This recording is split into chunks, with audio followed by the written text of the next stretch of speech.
Και βέβαια αυτό το οποίο πλέον είναι καθαρό, ότι γιατί δημιουργήθηκε όλη αυτή η κρίση, γιατί δημιουργήθηκε όλη αυτή η οικολογική κρίση, γιατί ήρθαν όλα αυτά τα περιβαλλοντικά προβλήματα, ανέκυψαν όχι μόνο στη χώρα μας, αλλά σε όλο τον κόσμο.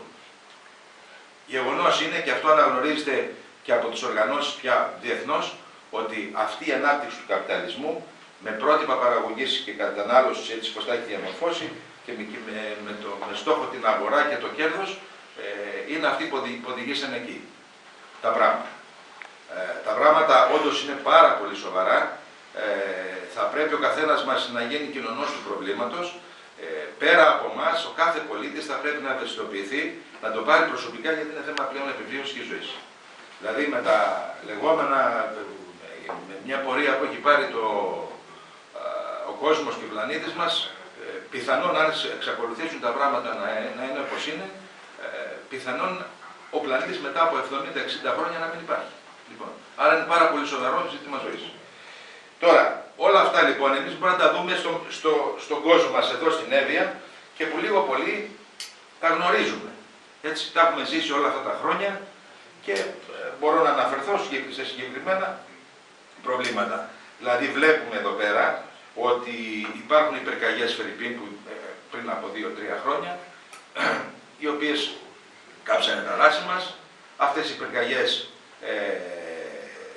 ερήμωσαν κάποιες περιοχές, είναι αιτία αύξηση των φαινόμενων του θερμοκηπίου, είναι αιτία περισσότερων καταστροφών, δεν γίνεται κατακράτηση των νερών από τις βροχές, με αποτέλεσμα να έχουμε τις πλημμύρες, αυτά που παρακολουθούμε το τελευταίο καιρό, και πρόσφατα είχαμε εκεί τεράστιες πλημμύρες στο Λιλάδιο. Αυτά είναι τα φαινόμενα τα ανησυχητικά και έχουν να κάνουν με χτύπημα της οικονομίας, της γεωργικής οικονομίας, της κτηνοτροφίας, τα πάντα. Γιατί δεν χτυπάει μόνο, χτυπάει και τους οικισμούς, χτυπάει τις πόλεις, τα χωριά, καταστρέφονται οικισμοί. Επομένως, είναι ήδη ένα πρόβλημα για το οποίο δεν υπάρχει πρόβλεψη, δεν υπάρχει πρόνοια, και δυστυχώς δεν υπάρχει και κάποιος στόχος. Δηλαδή, δεν ακούμε από την πολιτεία ότι κάηκε το συγκεκριμένο δάσος, θα επενδύσω κάποια χρήματα για να μπορέσω να κάνω ένα δάσος. Ό,τι έχει γίνει μέχρι σήμερα, ό,τι γίνεται μέχρι σήμερα, είναι πρωτοβουλίες πολιτών, οργανώσεων, περιβαλλοντικών συλλόγων, ευαίσθητων πολιτών.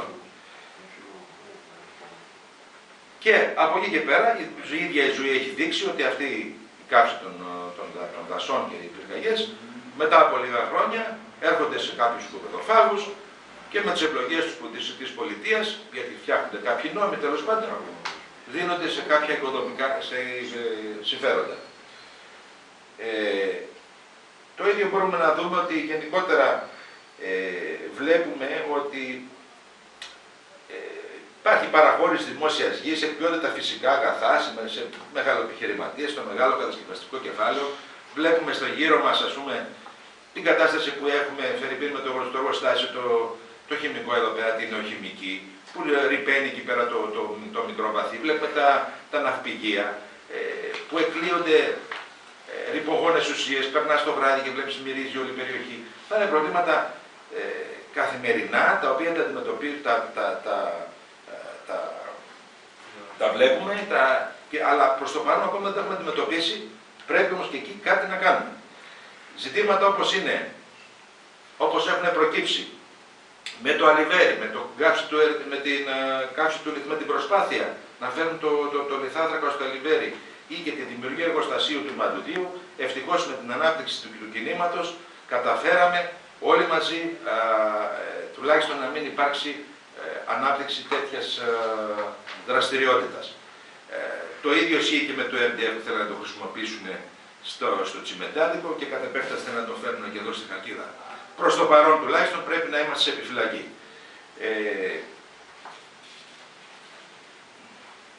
Ένα μεγάλο πρόβλημα το οποίο βέβαια ενέκυψε προσφάτως ήταν το γνωστό θέμα των μεσαπίων και της εμφάνισης του εξασθενούς χρωμίου, το οποίο εξασθενές χρώμιο από ό,τι φαίνεται γίνεται εισαγωγή του από τα απόβλητα τα οποία βγαίνουν από τα ενόφυτα και πάνε και τα ρίχνουν στις εγκαταστάσεις εκεί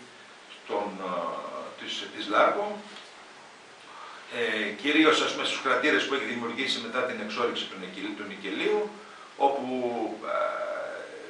πέφτοντας μέσα εκεί το εξασθενές χρώμιο περνάει στον υδάτινους, στον υδροφόρο ορίζοντα, συν της άλλης ανακατεύονται μέσα εκεί και τα άλλα απόβλητα τα οποία έχει δημιουργήσει η ίδια η Λάρκο με την εξόρυξη που κάνει του νικελίου, βγαίνουν και άλλες χημικές ουσίες οι οποίες παρασύρονται με τις βροχές και πέφτουν μέσα στον κρατήρα πάλι και κατ' επέκταση στον υδροφόρο ορίζοντα.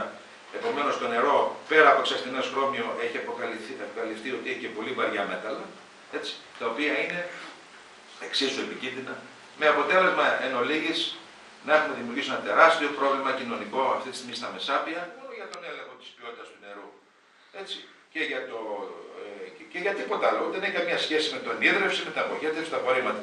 Πολύ ωραία, αλλά εμείς δεν λέμε αυτό. Εμείς συζητάμε τι κάνουν για τον έλεγχο. Δηλαδή, υπάρχει μια διεύθυνση περιβάλλοντος εκεί. Τι κάνει αυτή η διεύθυνση περιβάλλοντος?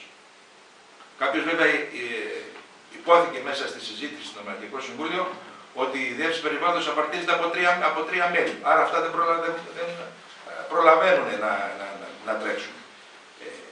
Το θέμα είναι ότι θα πρέπει η συγκεκριμένη επιτροπή να επανδρωθεί, να πάρει και άλλους